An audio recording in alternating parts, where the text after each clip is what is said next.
so shifty, it's going to be really tough for him to keep up. Excuse me. And the other key is play with an edge. And this is not an X's and O. This is not, you know, this guy does this thing. This is a play with an edge thing. This is a mentality. Seattle this year has prided themselves on being the most physical team, on being the toughest team, on being the most confident team. They've won with confidence and swagger all season long. Denver's more or less been like, you know, riding off, you know, more team of, you know, let our play do the talking. We're just going to go out there and score points. It's a disruptive force. It really is. I know Seattle's never seen an offense like the Broncos, but the Broncos have never seen a defense like the Seahawks. They don't know what the Seahawks secondary is like. They need to be disruptive, and they can't back down against Denver. They need to be hitting receivers to the line of scrimmage and not giving them any chance to go downfield. As for the individual X factors, so many different players. But for Denver, their X factor is Julius Thomas, and here's why. Because you got to imagine that Decker, Demarius, and Welker, they're the key guys for Peyton. I know Julius Thomas is a tight end, but here's why. Julius Thomas has to have a good game. Because the last two tight ends that went up against Cam Chancellor, who's the safety for the Seahawks who covers the tight ends, Vernon Davis and Jimmy Graham, who are Pro Bowlers, multi-year Pro Bowlers, they didn't do shit. They really didn't do shit. Because Cam Chancellor just shut them down. Jimmy Graham had a terrible game against the Seahawks, and Vernon Davis only had a couple of catches in the NFC title game. So if Decker, Demarius, and Welker aren't on their games, Julius Thomas is going to have to step up, and if he's getting blanketed by Cam Chancellor and he can't get open, Denver's not going to score any points. For Denver, on defense though, Terrence Knighton, the defensive tackle. Nickname's Pot Roast, which is a cool nickname for him, I think. It's a really cool name. But, hell, he's got to stop Marshawn Lynch. He's part of that line that's got to take care of him. And, you know, it's going to be really tough. Physical Lynch is, you know, how physical, you know, the offensive line for the Seahawks is, and just how damn tough it is to bring Lynch down. Have you seen him? He'll take 8-9 guys on his back into the end zone. I've seen him do it, and it's sick how good he is. I really do wish the Steelers would have drafted him, but that's wishful thinking. Back to the show, though. Terrence Knighton went up against two running backs who were having relatively successful stretches of late. LeGarrette Blount for the Patriots and Ryan Matthew for the Chargers. Neither of them did a damn thing against him in the two games they played against. I mean,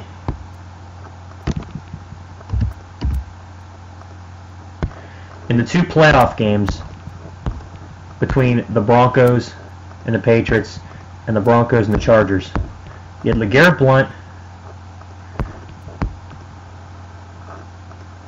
who ran for 6 yards,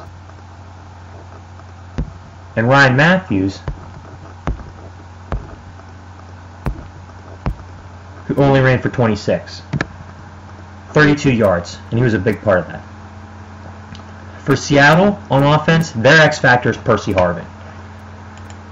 Think about it. Percy Harvin spent the first 4 years of his career in Minnesota, and he was such a dynamic playmaker, and he's so dynamic with his ability to be versatile, and the fact that he literally is incredibly tough to catch. He's so quick. In a way, he kind of reminds me of, he's like a slot receiver in a way, but in a way he can run deep routes. He's really good on the reverses and end arounds. He's the kind of guy, he's like a jack of all trades kind of guy. He really is. If I can think of an equivalent that Steeler fans would, it would be Antoine Randall, but he's just like 10,000 times better. There's really nobody in Denver who's going to be able to keep up with him. There's really not a guy in that defense that really can follow him, shadow him, or, you know, keep him from having a big game. If Harvin's feeling good, if his concussion symptoms aren't bothering him, if his body is healthy, if his hip is fine, he's going to have a big game, and it's going to be tough for Denver to keep up with him. For the defensive side, it's Earl Thomas. I know Richard Sherman is, you know, more or less the chirper of the Seattle defense. He's the guy that does the talking. Even though I don't think he's that bad a guy, I just think, you know, he speaks his mind. A lot of what he says is true. But Earl Thomas is the quiet assassin. He is such a big hitter for a safety. He really is. He reminds me so much of Troy Polamalu because, yes, he intercepts the football very well, but he hits you so hard, and he's going to hit you all game long. and he'll more likely be matched up in the middle of the field against some of the receivers. If you're a receiver coming over the middle, Earl Thomas is going to lay you out.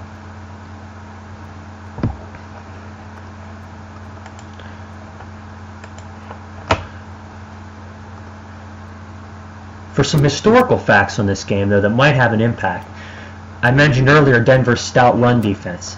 They've only allowed one running back to hit 100 yards this season. That was Ryan Matthews in Denver when the Broncos lost the Chargers in this regular season. I forget the score of the game, but Ryan Matthews had over 120 yards. And he had a successful game against the Broncos, but I find it hard with the Broncos lately, their run defense has just been so stout. Other than that game, they've been averaging, I believe, under 100 yards a game rushing defensively all season.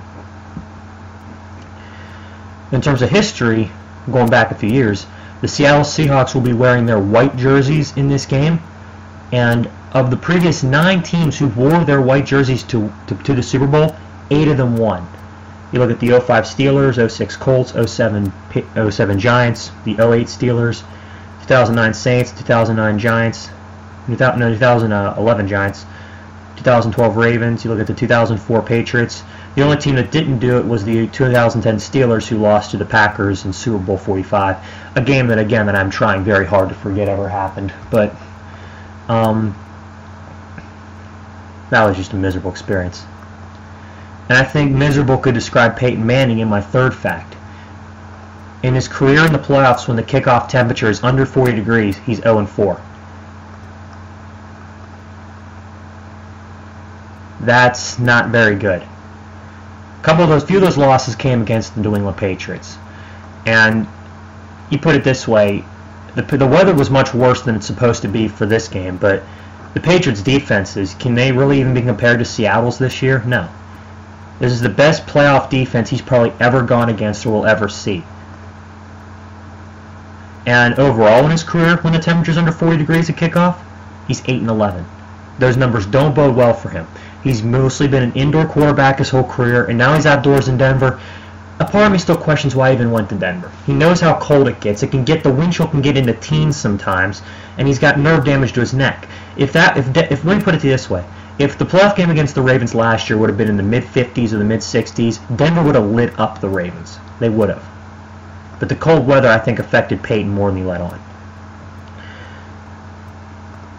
Kind of a weird statistic, or not so much a statistic, but more or less like a figure. I don't know what you want to call it. The Simpsons predicted this Super Bowl 9 years ago. The Denver Broncos against the Seattle Seahawks, and Denver won 19-14. I think we're going to see a few more points than that, because I don't expect Seattle to just get 14 points. I don't expect Denver to just get 19. I think they'll get a lot more. And this could be the most telling statistic. This will be the 6th Super Bowl featuring a matchup with the #1 scoring offense and the #1 scoring defense. And the top-ranked defenses are 4-1 in those games. That's huge. It just goes to show you how effective defense really is in winning championships. And that, yes, you may have a really good offense, but hell, if you've got a defense that can hold you down, it's kind of like being a poisonous snake. You can bite, you can have venom, you can have bite, you can have a ton of venom, you can be vicious, you can be aggressive, you can strike like crazy. But if a big guy's got his boot on your neck, you're not really going to be doing too much. I apologize for my dog barking in the background, by the way. So after all that and all the numbers and facts and figures, my final prediction for this game: Seattle 30, Denver 28. I'm picking the Seattle Seahawks to win Super Bowl 48. And here's why. I mentioned it earlier, and it's the weather. It has really held Peyton Manning down, even when he was healthy. Like, people want to say, oh, he's broken that. Look at the game against Tennessee, or look at one of the games against the Chargers. No. The colder the temperatures are, and they're supposed to be the low 30s to high 20s for much of the game, that's going to hurt him. That's really going to have an impact on him and his nerve damage in his neck from his 4 surgeries. It really will. More than he'll let on. And it's not just going to affect the Broncos from that standpoint. Seattle is built to be a cold weather team. They really are. If you put them in Pittsburgh, or if you put them in Foxborough, Massachusetts, or even put them in Minnesota outdoors or Green Bay, it really wouldn't make a difference.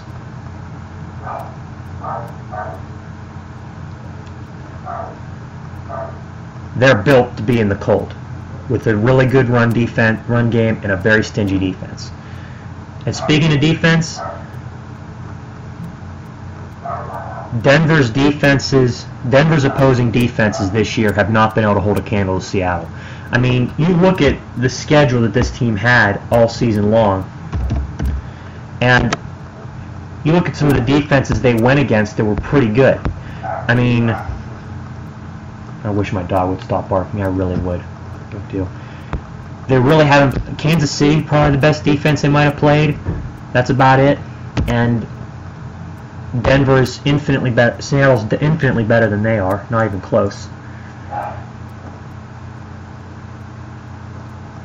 And you know, it's just going to be interesting to see how well they do against this kind of defense, because they've never seen a secondary like this. And the other key to this game, the Seattle Seahawks, Russell Wilson.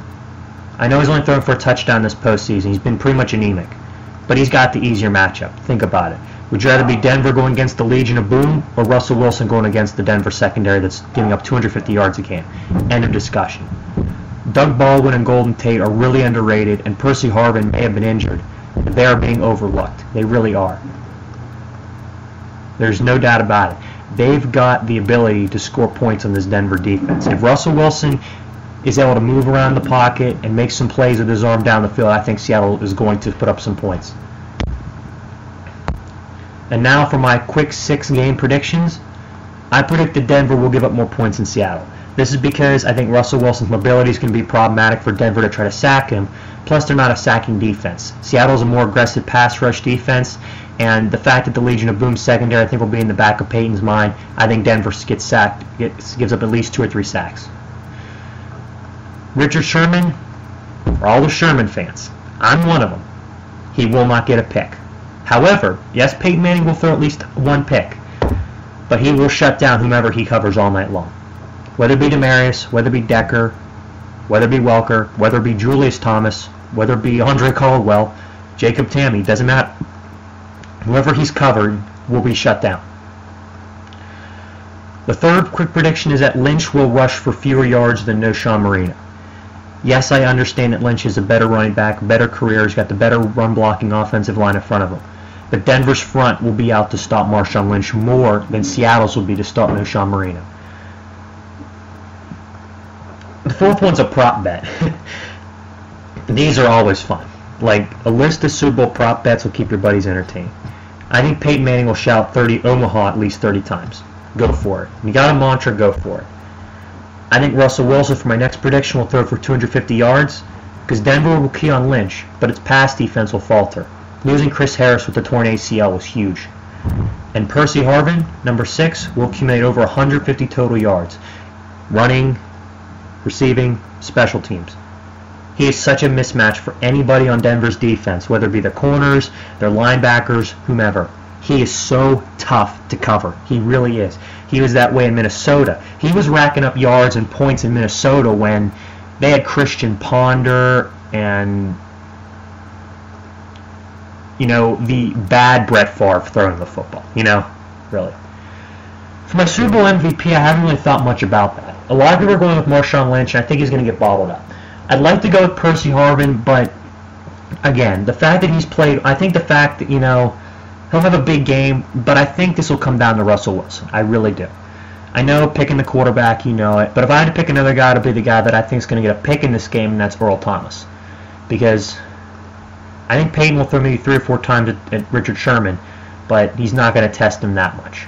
I'd have to go with my MVP being Russell Wilson. I say he throws for about 250, 265 yards and 3 touchdowns.